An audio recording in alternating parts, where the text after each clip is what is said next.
Подкаст «Поставили-сняли». Мы говорим о кино, белорусском искусстве, истории и современности, обсуждаем важное и ищем ответы. У нас няма сакратов, у нас есть только агора. Вы пишете о возможности существования национальной белорусской культуры только в состоянии пограничия. Потому что сейчас время трикстеров. И мы с этим своим трикстерством, мне кажется, попадаем абсолютно в это время. Это наше время белорусское. Я бы пригадав одразу Делёза і Юнга, як двух, скажем, мысляров, якія спрабавалі думаць кіно. Почему нормальным людям, не философам, это может быть или должно быть важно, интересно? Белорусское кино как дзенский куан. Хлапок адной далонні, які вельмі складана пачуць, але калі ты яго ўжо чуеш, то забыць гэта немагчыма. Добрый день. Мы продолжаем подкасты «Поставили-сняли». Продолжаем говорить о белорусском кино. Приветствуем слушателей, наших старых друзей, и надеемся, что кто-то присоединится к нам в этом году. То, что мы говорим о национальном кино, совершенно понятно. Это часть нашей культурной истории. В этой истории есть очень яркие страницы с победами, художественными открытиями, есть страницы с неудачами и личными драмами. И мы не раз говорили об этом с замечательными кинематографистами, которые приходили к нам в студию. Вот приходите в этом сезоне. Но давайте все-таки поменяем, как это принято сегодня говорить, оптику. Кино – это не просто способ рассказать историю. С момента своего появления оно стало способом видеть и переживать реальность. Оно отражает мир, оно помогает понять себя и других. Кино не просто отражает общественные процессы, но и предвосхищает их. Оно фиксирует тревоги, которые уже живут в подсознании общества. Одним словом, кино давно перестало быть просто развлечением. Даже философы относятся к кино серьезно. И сегодня мы в этом убедимся. В студии режиссер, сценарист и педагог Андрей Кудиненко, я, Ирина Демьянова. У нас в гостях Игорь Бобков. Мы очень рады, что Игорь согласился поговорить с нами о кино и не только. Игорь – философ, поэт и всегда добавляет вандровник.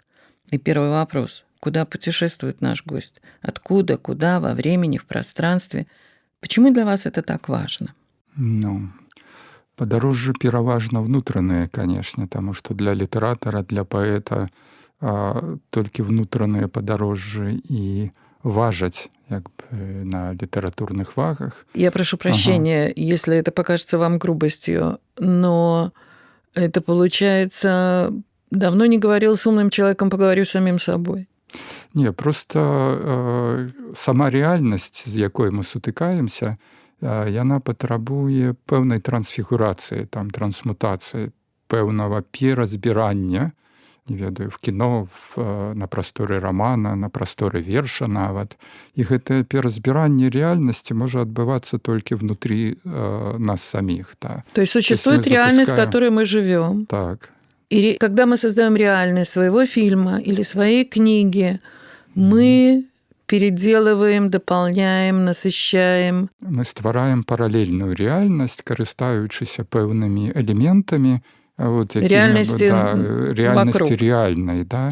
И вот, может быть, взаимодочинение этих двух реальностей, реальности твора мастацтва и реальности реальной, як бы, это ее самая цікавая, вот калі гаварыць пра мастацтва ввогуле, да, то есть про творца. Да, і пра творцу, да, таму што з аднаго боку рэальнасць твора мастацтва, яна аўтаномная і самадастатковая. Все творцы, яны заўсёды падкрэсліваюць, што там як бы меня не торгаюць за нітачкі там звонку, я не іду на паваду там ажэндаў і вот нейкіх партыйных задачаў, я шукаю штосьці іншае, я як бы тварю гэтую унутраную рэальнасць. Але з іншага боку, ну так альбо інакш, калі гэта рэальнасць створаная ўжо, мы пачынаем думаць, а што стаіць за ёй. Да? То есть рэальнасць твора мастацтва – гэта заўсёды толькі праваднік. І внутрь самога творцы, і внутрь, ну вот як бы реальной реальности. Послушайте, я хотела, чтобы мы начали сегодня, вспомнив такого режиссера Белатар венгерского, который вот буквально несколько дней назад ушел.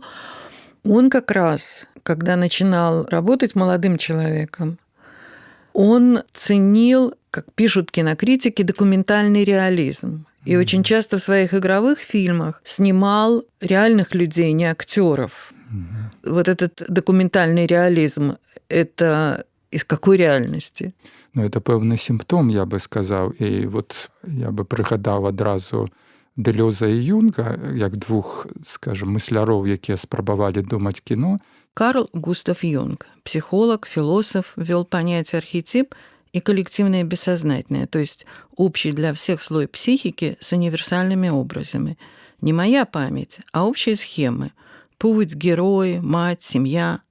А архетип по Юнгу – это врожденные психические схемы, которые формируют наш опыт.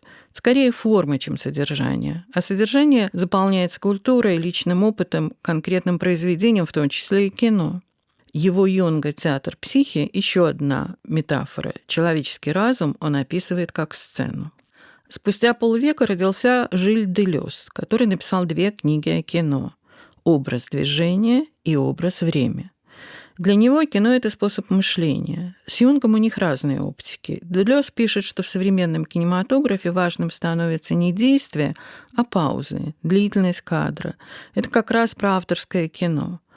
Говорят, Делёза совсем не обязательно понять сразу. Можно постепенно настраиваться на его способ думать. І тут, канешне, нам спатрэбіцца Юнг вот з ягоным тэатрам псіхі, да, як бы, таму што калі чалавек відавочна ідзе вот в такое псевдадакументальнае ці там як бы проста дакументальнае кіно, гэта паказчык таго, што паверхня, ну, умоўна кажучы, нашае эго, там як бы вот гэтыя верхнія часткі, скажем, культура, там вот гэтая рэальная рэальнасць, яна не дапускае вот гэты тень, не дапускае. То есть вот рэальнасць застаецца маўклівай, яна не можа прабіцца на ўзровень рэпрэзентацыі, і таму нам застаецца толькі вот даць голас самой ёй. І тады паўстае дакументальнае кіно, і гэта адказ на пытанне, чаму, напрыклад, беларускае дакументальнае кіно ёсць, а беларускага гульнявога кіна як бы няма. Есть фильмы, але кіна самага няма. Хорошо, давайте попробуем вернуться еще к Беллатару. Давайте. Режиссер он был чрезвычайно ярким и глубоким. Кто-то помещал его во второй ряд режиссуры. Кто-то говорил, особенно о последнем его фильме, последнем игровом, который называется «Туринская лошадь», кто-то говорил о том, что это лучший фильм, снятый там за последние 50 лет.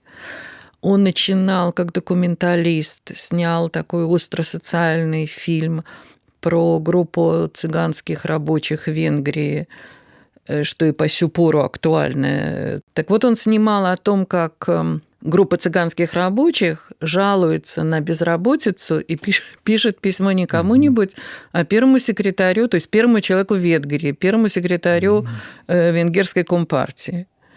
Потом из таких ярких проявлений «Сатанинское танго» знают многие, но немногие смотрели, и это почти понятно, потому что фильм длится 7 часов. И вот этот фильм «Туринская лошадь». Фильм, который он снял в 2011 году, и перед началом съемок сказал, что это последнее кино, мой киноязык исчерпан, и пусть кто-то другой банально ходит по красным дорожкам. Естественно, намекая на международные фестивали, их такую как бы светскую составляющую. Но вот этот «Туринская лошадь» фильм, мне кажется, очень любопытный. Может быть, давайте попробуем поговорить о нем поподробнее. Именно с точки зрения вот это вот путешествие между двумя реальностями. Но, в конце концов, любое кино – это путешествие между двумя реальностями. Да. Вот такова реальность Беллатара, «Туринская лошадь». Я чуть-чуть просто 2 слова скажу для слушателей. Фильм, который начинается с такого апокрифа о философе Ницше, который вообще звучит только за кадром на черном экране.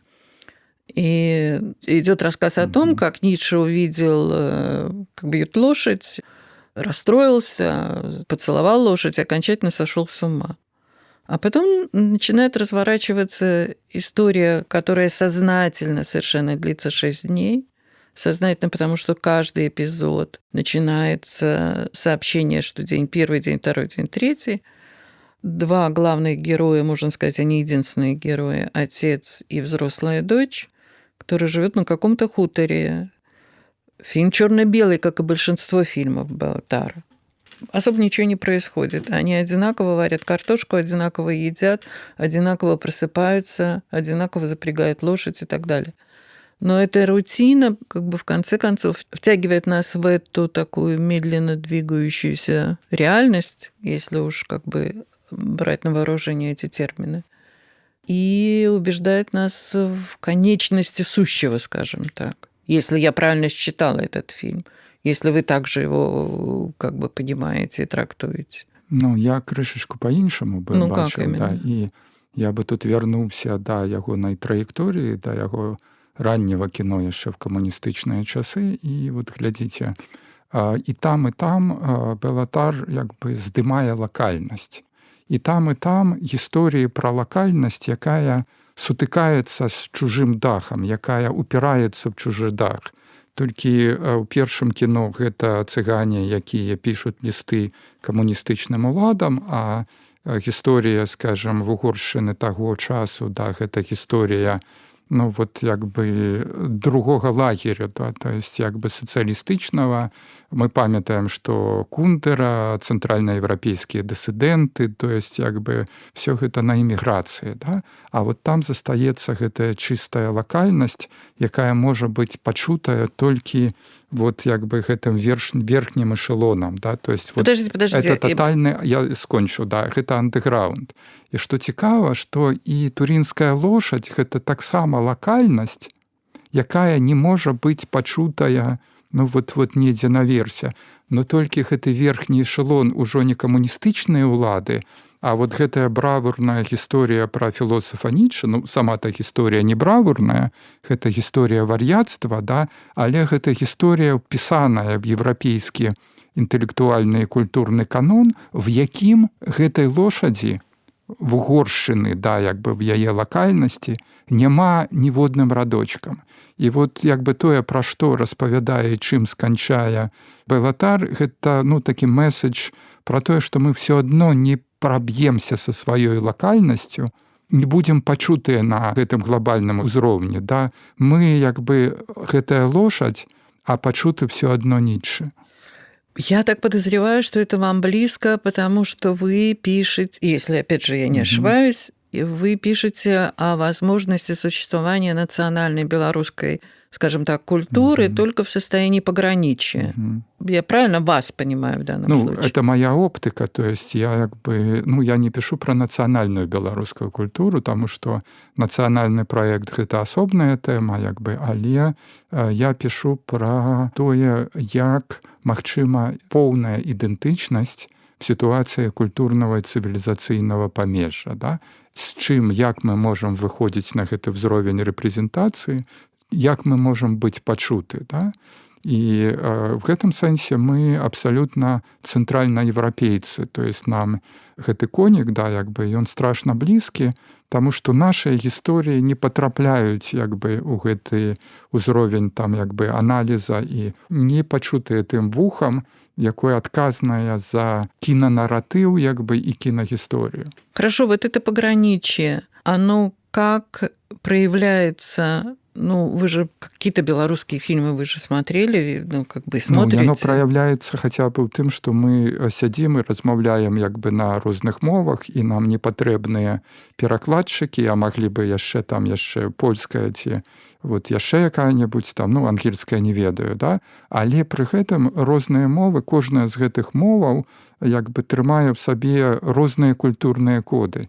І вот вся наша размова пра кіно, да, гэта спроба дэкадзіроўкі культурных кодаў іншага і спроба сумеснага прачытання, напрыклад, еўрапейскага канона. Вот мы зараз як бы гаварылі пра Беллатара, да, яго можна, ну, вот, прэзентаваць як чалавек, які стаў вядомым еўрапейскім рэжысерам і заняў сваё месца ў каноне. І вот я так, як вы зрабілі. А для мяне ён вугорац, які вот думаў пра свае лакальныя штукі і які так і не быў пачуты са сваім лакальным мысленнем, то есть яго кананізавалі за штосьці іншае, за кінамову, ад якой ён потым адмовіўся. Ну вот як бы вот за все гэтыя рэчы неістотныя для вот ягонай сутнаснай, мне здаецца, сутнаснага падарожжа. Как же из этого вырулить? Никак. Я рад, что я вас забыто.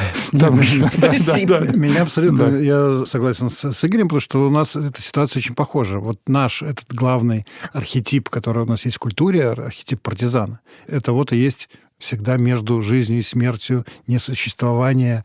Это вот такое культурное трикстерство. То есть оно все время амбивалентно, оно неуловимо, оно все время ускользает из рук. И если делать это каким-то большим каноном, оно сразу проиграет. Партизан проигрывает на поле боя открытом. Он только существует в этих вот действительно в залежах, в кустах, прячется, мы не знаем, сколько их. Есть ли это белорусское кино? Да, есть оно. У меня тут один хронотоп, там уже фильмов 100 разных персонажей, так сказать. Мы его тоже не видим. И вот это сочетание, с одной стороны, локальности, с другой стороны, тоже универсальности, потому что сейчас время трикстеров. И мы с этим вот своим вот трикстерством, мне кажется, попадаем абсолютно в это время. Это наше время беларускае. І цікава, што вот ваше пытанне было адно з пра тое, якія фільмы адгукаюцца в сённяшняй эпосе, да? І пераглядаюцца, перачытываюцца зусім па-іншаму. Для мяне такім фільмам рэпетыцыя аркестра Фелліні. Памятаеце, калі яго запускалі в познесавецкія часы, калі мы глядзелі ў Менску сярэдзіны 80-х, тады гэта было кіно, ну вот пра такія як бы прыгожы, ну Фелліні, там як бы вот такі артхаус. Мы прачытывалі гэта проста як высокае мастацтва, да? Хаця там гісторыя пра тое, як бы руйнуецца будынак, як бы, а нягледзячы на все гэтыя страшныя руіны, людзі застаюцца і врэшце рэшт пачынаюць граць музыку.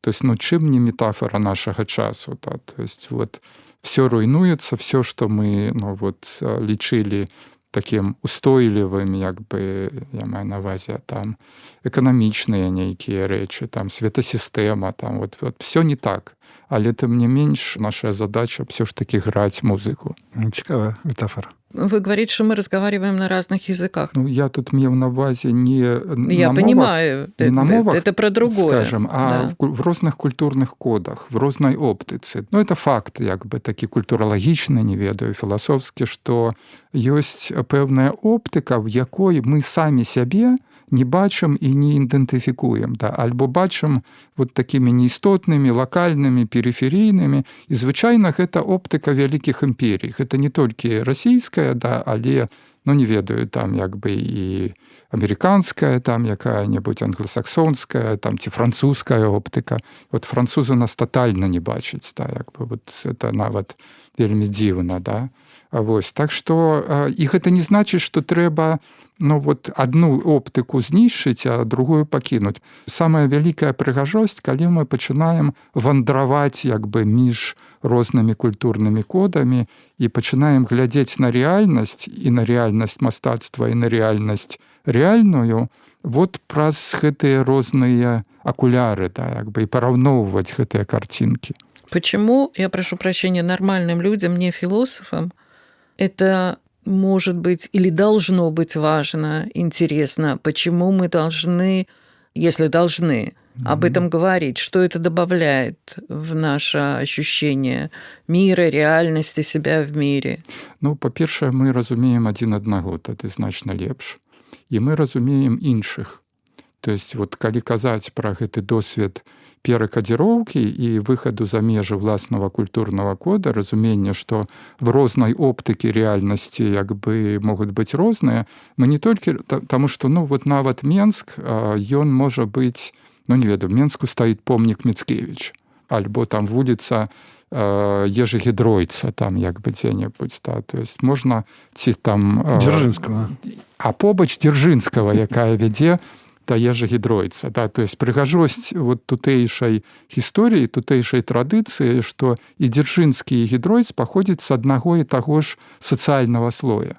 І дробная білінгвістычная шляхта, там польскамоўная, там як бы беларуская, якая выбірае розныя траекторыі, да? І вот як гэта скласці в одну рэальнасць, а побач, напрыклад, ідыш культура. Ідыш, да.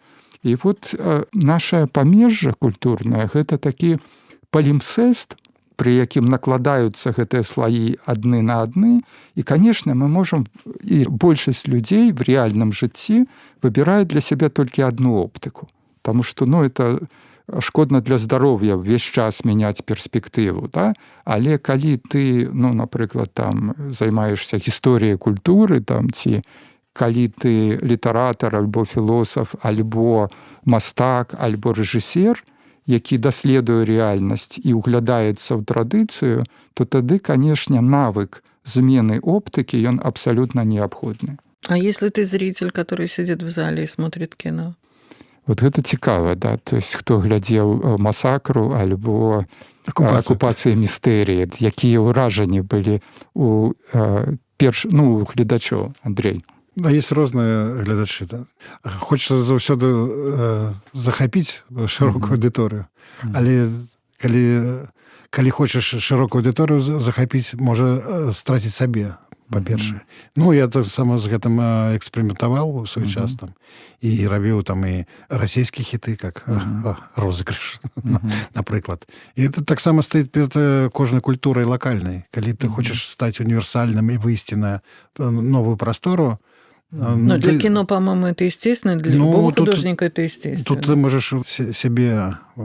Хорошо, ты снимал последний свой фильм, который не вышел, к сожалению, на экраны широкие, «Медведь», 10 жизней медведя, да? Медведь имеется в виду спортсмен, там, актер, олимпийский чемпион и так далее. Говорить на языке детском, на подростковом языке. Да, и, к сожалению, не попал, например, в ожидание многих продюсеров, которые считают, что о спорте надо говорить вот так вот в таком патриотическом постсоветском духе. И, это у многих такое было ожидание. Но зрителям это не нравится.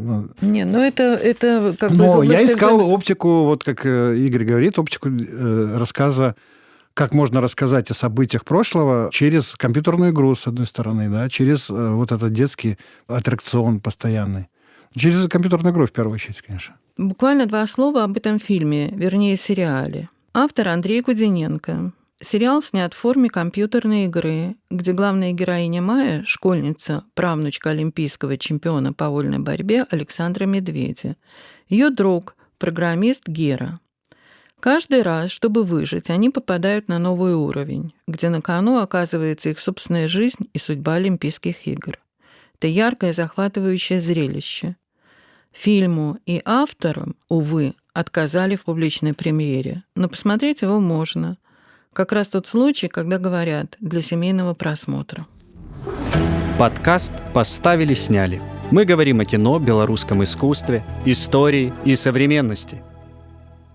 Окей, хорошо. Если немножко вернуться к разговору о том, как мы сегодня смотрим кино, созданное там 40 лет назад, и открываем, если открываем, что-то новое, да?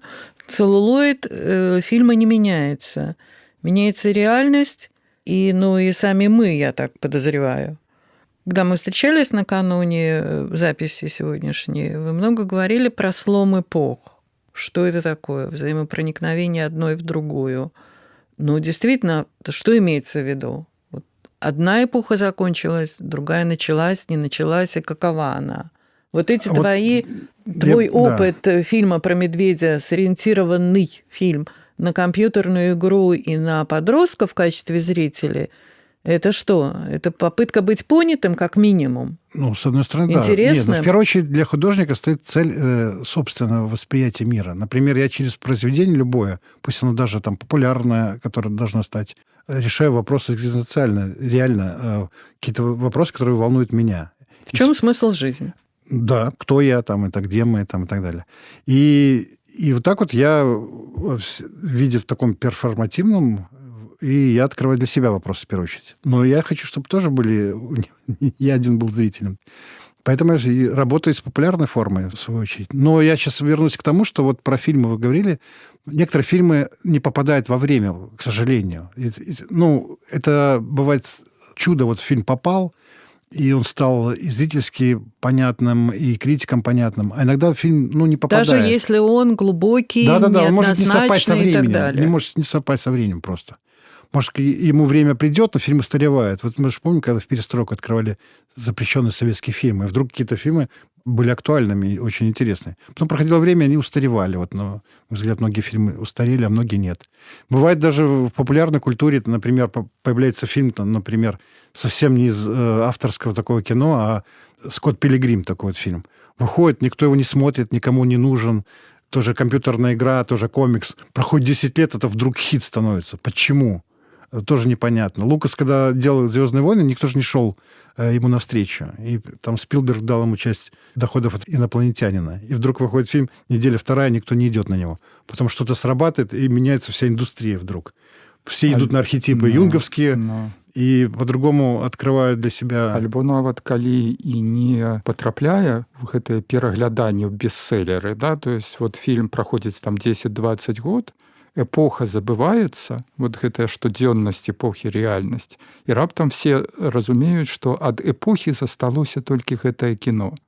Не тыя бравурныя, там, скажем, рэчы, якія вот нібыта набліжаліся як бы, да рэальнасці і спрабавалі дакументаваць, як бы, што адбываецца, да, і якія былі папулярнымі. А нібыта гэтае ціхае кіно, якое скіраванае было на аўтарскае бачанне, на вот гэтую аўтарскую оптыку, но аказалася, што аўтар пры гэтым адкрывае ў сабе шлюзы для чагосьці, ну, імперсанальнага, як бы, значна больш важнага, і ён впускае гэтую рэальнасць, і рэальнасць застаецца. Да? А вот гэта цікавая думка. І можа даже в тым, што не хіты, а больш такого кино другого плана. Вот как Шульман, например, белорусский режиссер. Иосиф Шульман больше 20 лет проработал на Беларусьфильме. Начинал в документальном кино, потом снимал драматические запутанные истории о тех, кто пережил войну.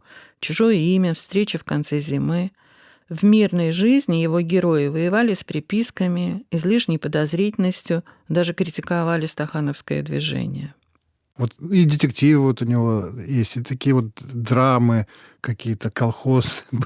И, ну, какое-то идет кино, которое мы не привыкли это ассоциировать там с 50-ми годами, там, с начала 60-х. Я думаю, што нас яшчэ чакае, ну, калі казаць пра гісторыю беларускага кіно, то ясна, што ёсць там акадэмічныя гісторыі, ёсць пералікі фільмаў, да, як бы ёсць вот гэтыя палічкі, на якіх все раскладзена. Но я, напрыклад, зусім не ведаю, вот так, ну, акрамя твайго дыялога з Вінаградавым, да, як бы, не ведаю нейкіх прыкладаў, каб інтэрпрэтатары, там, як бы, людзі, якія глядач, як бы, альбо там культуролог, філосаф, пераглядалі гэтае кіно, шукаючы там і знакі эпохі. Ну, то есть, шукаючы не проста там кінамову альбо нейкую інфармацыю, да, а вот каб гэта ўспрымалася як частка, ну, вот гэтай плыні, традыцыі, частка беларускай гісторыі. Таму што, ну, вот калі прыгадалі ўжо як бы Юнга, яго вельмі прыгожая сама асноўная думка, тое, што у нас адбываецца гэты працэс індывідуацыі як такая ўнутраная зборка набыццё цэласнасці. І в працэсе гэтай зборкі мы падцягваем да ўзроўня самасці, да ўзроўня як бы свядомасці шмат якія рэпрэсаваныя элементы. Напрыклад, беларуская культура, беларуская традыцыя, ну, яна рэпрэсаваная амаль што татальна в 20 стагоддзі. Весь час мы маем штосьці, што калі не наўпрост забаронена, то выключаецца са ўзроўня рэпрэзентацыі, застаецца вот гэтай дзярэўняй там якой-небудзь ці мястэчкам, да, якое там, ну, вот небачнае в культуре. І в гэтым сэнсе беларускі посткамунізм ці эпоха незалежнасці апошнія 30 год гэта эпоха, якая можа быць прачытаная вот з юнгаўскай перспектывы як эпоха кансалідацыі і уздымання як бы у свядомасць вот всех тых рэпрэсаваных элементаў. В гэтым сэнсе твоя акупацыя містэрыі — это просто класічны прыклад вот такого уздымання рэчаў, якія для культуры увесь час былі, ну, вот пад забаронай. І тое, што ты гэта зрабіў вот постмадэрнісцкі і самаіранічна, а не з крывавай сур'ёзнасцю і займаннем пазіцыі, яно толькі, ну, вот дадало прыгажосці. Да? То есть в выніку мы маем не проста кіно, таму што кіно гэта малабюджэтнае, малафарматнае, там якое не патрапіла ў пракатныя нейкія, скажам, гісторыі, але пры гэтым мы маем страшна істотную падзею в генеалогіі, скажам, самой гэтай беларускай свядомасці. Хорошо, а если нет элементов постмодерна, например, а это драмы очень серьезные, рыбаревские 2 фильма, если сравнить, если их возможно сравнить, «Чужая вотчина» и в перестроечную эпоху «Арлікіна». Цудоўны фільм «Арлікіна». Цудоўныя, да, і таксама, хаця вельмі розныя, таму што абсолютно. «Чужая вотчына» — гэта, я бы сказаў, «Чужая бацькаўшчына» Адамчыка — гэта вельмі тонкая і, скажем, такое цікавае даследаванне беларускай, гісторыі там беларускай ці беларускай рэальнасці в межах гэтай міжваеннай Польшчы, калі нібыта людзі жывуць на сваёй зямлі, а яна на ўзроўні там гэтай верхнім, яна оказывается не сваёй. Да? К вопросу о языке там звучит и польская речь, и белорусская, и русская. Да. Но, скажем, ясно, што гэта не вотчына, таму што руская вотчына гэта ввогуле пра іншае, да? То есть а як перакласці, да? І Адамчык, ён сутыкае гэтай рэальнасці польскую, беларускую, савецкую, іх і так далей. А «Арлікіна» гэта не менш цікавае даследаванне ўжо там познесавецкай цывілізацыі, і там гэтае беларускае мястэчка пад Гароднем. Зноў жа такі, Гародня паказаная як месца, дзе гэтыя сталічныя снобы, то есть там зноў-такі псіхааналітычная інтэрпрэтацыя фантастычна працуе. То есть штосьці знізу спрабуе прабіцца туды наверх і не можа. І застаецца затаптаная і пакінутая в гэтай лакальнасці. Это тая ж самая турінская лошадь, толькі в беларускай версіі. Хотя зусім кіно нібыта пра іншае. Но там есть еще герой, который такой чудик, это самое прекрасное, который на прекрасном белорусском языке читает свои стихи. Заметим в скобках, что он был вообще для Рыбарева таким талисманом, скажем так. Абсолютно. Причем вар'ят, то есть это Ніцше, які ходзіць па мястэчку і які читае... Жалеет лошадь. Да, і читае свои тексты. Да? То есть, и, конечно, без гэтага персонажа там все бы было зусім по-іншаму. Да? І в гэтым сэнсе маленькі штрих такі, да? То есть, Рыбараў не гаворыць там пра, умоўна кажучы, пра беларускую гістарыасофію, там пра Абдзіраловіча і там каго там і пра лёсы нацыянальнай культуры. Ён просто разыгрывае гэта в тэатры такого познесавецкага мястэчка і паказвае тое месца, якое адведзеная в познесавецкай эпосе живой реальной беларускай культуры. То есть можна было выжыць толькі будучы гэтым паэтычным вар'ятам, таким паўзвар'яцелым, які ходзіць і мармыча штосьці сябе і які мае 3 сяброў. Но в таком случае мы все равно существуем в культурном диалоге с другими народами, разговаривающими на других языках, которые о существовании друг друга могут и не знать. Герои Конечно. Туринской лошади, там ни одной книжки в доме нет. Конечно. І але розныя народы гэтую тую ж рыбараўскую гісторыю, там Арлікіна, яны глядзяць і прачытваюць па-іншаму. Таму што рускі рэжысер, калі хоча зняць такую местачковую гісторыю, ён здымае не Арлікіна, а здымае Левіафан. І гэта зусім... или «Брат 2». Альбо «Брат 2». Это зусім іншая гісторыя, значна больш страшная і безнадзейная. І там няма гэтага вар'ята, які вершы там рэцытуе. І калі прадоўжыць гэтую тэму пра Арлікіна, і герой-то там же Арлікіна, это таксама трыкстер, так сказать. Так, абсалютна. Ён адпраўляецца ў падарожжа, дзе спрабуе убачыць новыя абставіны новых герояў, сам спрабуе мяняцца. Подкаст «Поставили, сняли». Мы говорим о кино, белорусском искусстве, истории и современности. А мы далеко ушли от той реальности, которую создал Рыбарев и Арлікіна? Думаю, так. Не ведаю, у меня абсолютно дурацкая ідэя ў дачыненні пра мінулай эпохі, да часоў там беларускага посткамунізма. там, умоўна кажучы, 89-19 год, але мне здаецца, што гэта самая шчаслівая, самая гарманічная, самая прадуктыўная эпоха беларускай гісторыі, можа быць, як бы 20-го стагоддзя, а можа быць, і ўсёй беларускай гісторыі. То есть мы, зноў жа такі, расказваем гэтае 30годдзя з перспектывы чужога вока, да, там, не ведаю, сканцэнтраваныя на палітычнай гісторыі, там, ці вот, як бы, хто і колькі размаўляе па-беларуску, ці не размаўляе. А прыгажосць в тым, што кожны фрагмент, які вот заставаўся тады, беларуская новая культура, якая нарадзілася ўжо гарадская, і якая, стварыла за гэтыя 30 год столькі важных тэкстаў, і там, як бы, 4-5 пакаленняў працуе. Мастацтва вельмі цікавае надзвычай. Беларуская музыка, якая кансалідавалася. І вот з беларускім кіно неясна, як бы, што адбываецца. Вот я тут, калі вы дазволіце, сваю гіпотэзу выкажу. Дазволіце? Так.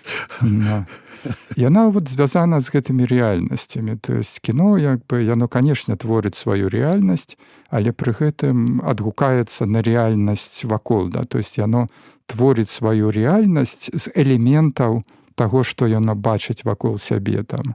І сучаснасці, і традыцыі, і гісторыі, там, людзей, псіхатыпаў, там, нейкіх краявідаў. А беларуская рэальнасць, яна за гэтыя стагоддзі прызвычаілася хавацца. То есть сама рэальнасць партызанская. І яе не так-то проста ухапіць, знайсці, яна ўвесь час ухіляецца ад вот гэтай рэпрэзентацыі. А кіно яно не можа... То есть апісаць гэта, напрыклад, в рамане, гэта значна лягчэй, чым в паэзіі. Ці нават в мастацтве, таму што ты вот выходзіш і малюеш краявід, альбо вот свае вобразы. А з кіно самае складанае мастацтва. І вот там, як бы, зрабіць так, каб гэтая рэальнасць цябе паслухалася, вот калі гэта адбываецца, тады паўстае беларускае кіно. А калі не, то тады вот все элементы нібыта ёсць, всё нібыта добра. А глядач прыходзіць і глядзіць і кажа, всё класна, але гэта не пра мяне. Например, чтобы было понятней. Мне самому не зразумела все то, што я сказаў, гэта гіпотэза, якую я выкідаю на праверку просто, таму што чтобы было понятней, да, вот... Масакра. Вот масакра — гэта ўжо такая постмадэрнісцкая гульня з традыцыяй, там, канешне, пастараўся і Клінаў, як бы, і хаця там, вот прыгожа, да, вот акупацыя містэрыі — гэта все ж таки вот выбух рэальнасці, яна прорываецца. Вот мне, напрыклад, не стае страшна, вот глядзіце, французы здымаюць фантастычна прыгожае кіно мадэрнісцкае інтэлектуальнае, дзе Париж паказаны, там, як бы, вот горад кавярняў, дзе людзі проста сустракаюцца, размаўляюць, да, як бы. Вот Менск для мяне, як бы, гэта горад маіх сяброў, там, з глыбокімі думкамі, там мы сустракаемся ў кавярнях, мы пра ўсё гэта гаворым, там, і вот гэты Менск так і не патрапіў, вот в стужкі, да? То есть калі людзі пачынаюць здымаць, это зноў жа такі альбо жоўты песочак з трагізмам, альбо вёска, там, чужая бацькаўшчына, альбо яшчэ, альбо вот гэтая несчастная турінская лошадь, да? Якой, канешне, в Берліне все будуць пляскаць і казаць, ой, як у вас там цяжка і трагічна, да? А калі ты здымеш кіно пра каханне, пра двух там беларускіх, не ведаю, там, персонажаў, да, пра паэта і ягоную музу, якія сустракаюць, вот паспрабуюць зняць такое у Менску. И получите трагедию, в конце концов. В лучшем случае драму. Зацікавіць гэтым кіно каго-небудзь вот па-за межамі. Яны скажуць, ведаеце, у нас в наших раскладах як бы такое кіно мусяць здымаць французы, альбо там не ведаю хто. Вот. То есть вот ёсць яшчэ культур-індустрія, якая накидывае нам вот гэтыя штукі, да, то есть расказвае нам, якія мы і якімі мы мусім потрапляць у гэты сусветны комікс. Игорь, у меня все время, я прошу прощения, у меня такое ощущение, что вы, я могу ошибаться, что вы выстраиваете границы. Это улюблены беларускі занятак. І ў гэтым мы адрозніваемся ад расіянам. То есть для расіянаў сам тэрмін мяжа, граніца — это штосьці страшнае. Вот они страшна любяць гэтую безгранічнасць. Вот такую. І вот адзінае, што калі там настае гэтая безгранічнасць, то чамусьці туды ідуць там не Толстой, Дастаевскі, а рускія танкі. А беларусы, яны любяць вот гэтыя межачкі, да? То есть яны любяць, но межы не дзеля таго, каб адгарадзіцца, а дзеля таго, каб абазначаць як бы прастору свайго і чужога, дзеля таго, каб гэтыя межы перакрочваць. Таму што свет без межаў, ён не свет культурны. Свой-чужой — это же страшная позиция. Свой-чужой — это Израиль и Палестина. Да. Свой-чужой — это две славянскія страны. А для беларусаў свой-чужой — гэта беларускае мястэчка, дзе на адной плошчы стаіць касцёл, царква, там, мечет, да, як бы, і сінагога. Да. І, напрыклад, в беларускім мястэчку ніколі не запросяць суседа поесці, там, вот, сказаць, што вот мы свінку тут як бы закалолі, да, парсючка.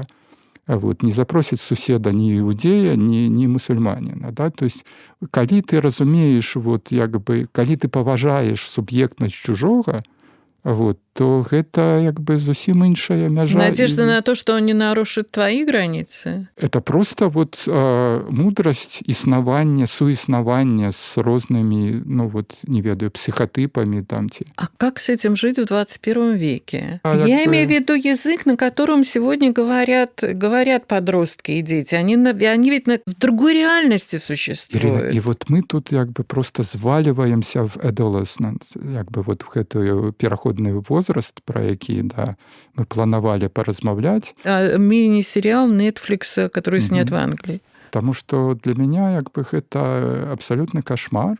То есть это вот як оккупация мистерии, прорыв неусвядомленного, да, так и там як бы раптам оказывается, что реальность, якая, ну вот лічылася такой тихой, акультуранай, то есть яна абсолютно депрессивная и вот такая патэнцыйна самазабойчая и забойчая. Да? То есть, и вот чаму ён так прагучаў?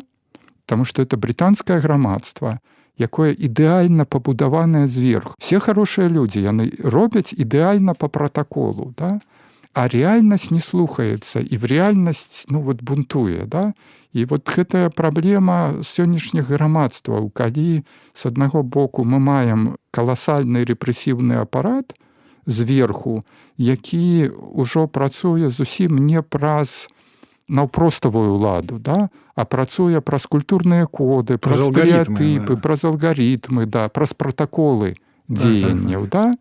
И вот реальное жыццё, якое, ну вот не то, которое сегодня в виртуальном мире происходит. Якое бессенсовное, разумеете. Подросток вот... дружит не с реальным человеком, а с искусственным интеллектом, задает ему вопросы, общается и так далее. Это абсолютная, ну вот такая наивная иллюзия, да, то есть подлеток — это человек, які выскоквае, чалавечак, да, выскоквае з шчаслівай казкі дзяцінства, вот у такі амаль дарослы свет, і ён абнаружвае гэтую внутраную бессэнсоўнасць. То есть ён яшчэ не навучыўся прысвойваць як бы сабе все гэтыя сэнсы і культурныя коды, якія яму спускаюць як бы зверху, як ён не нармалізаваўся, да? І таму ён бунтуе, ён ставіць пад сумнеў всё гэта. А вот подлетак — гэта чалавек, які патрабуе сэнсу. А ў нас засталіся в наших грамадствах, на жаль, засталіся толькі протаколы. То есть у нас не засталося нават сацыяльных інстытуцый, якія працуюць з сэнсамі. У нас няма сакратаў.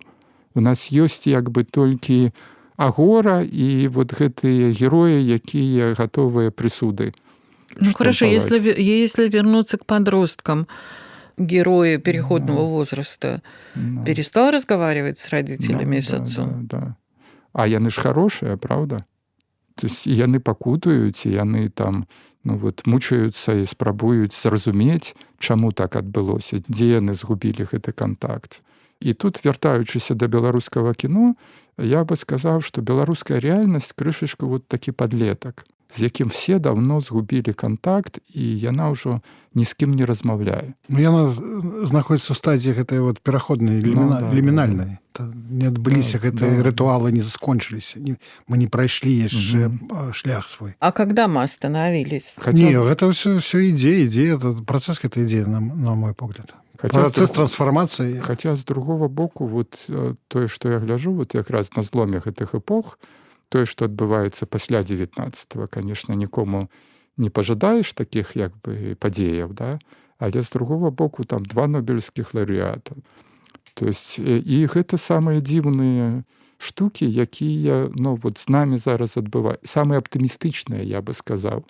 То есть, вот гэты взрыв, які нас вывеў з нашай лакальнасці, і мы зараз як аскепкі разлетаемся ў розныя бакі, і внутры саміх сябе і навонкі, ён пры гэтым як бы нас пазбавіў вот гэтага пераходнага ўзроста. То есть я бы сказаў, што вот в гэтай новай эпосе мы можам быць рознымі, гаварыць на розных мовах, там, займаць розныя палітычныя пазіцыі, але пры гэтым мы аднолькава дарослыя.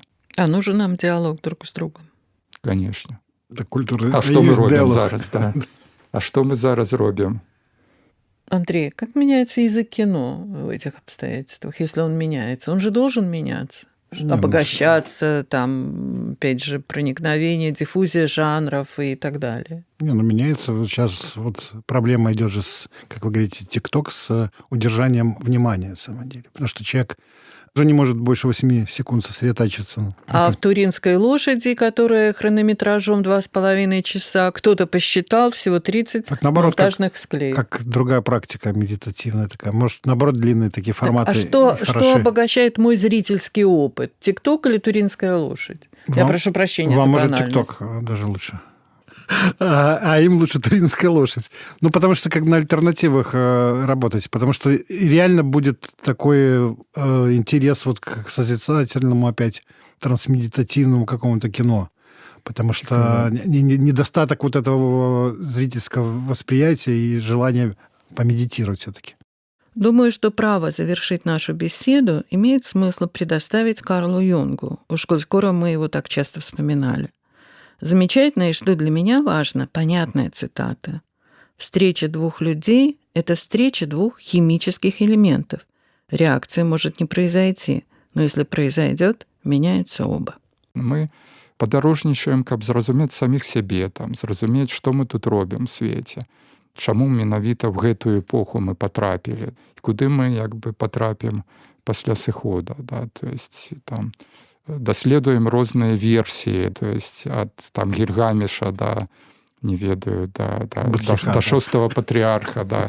Вот, што з намі адбываецца. То есть, і мы просто жывем у такі час, калі вся гэтая гісторыя, все набыткі чалавечай цывілізацыі і культуры, все гэтыя падарожжы, яны прысутнічаюць як магчымасць адначасова. То есть мы открываем гэты экранчик и можем націснуць як бы і адправіцца ў падарожжа куды заўгодна.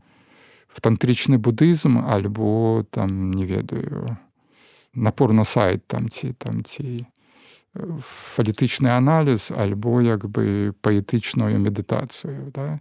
І пытанне в тым, чаму людзі падзяляюцца на гэтыя тыпы. Вот, як яшчэ Платон так пра гэта пытаўся, но будысты асабліва прыгожа раскладаюць, да, вот, як мы саміх сябе канструюем, да, і чаму адныя людзі все ж такі там выбіраюць паэзію, а другія, ну, не ведаю, там, б'юць сябе ў грудзі і крычаць, што яны палітрэалісты, што ў свеце нічога, акрамя ўлады і грошай няма.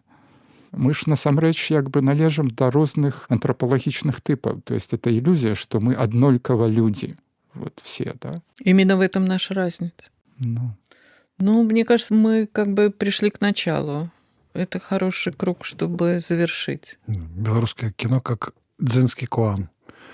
Хлопок одной далонні. Так.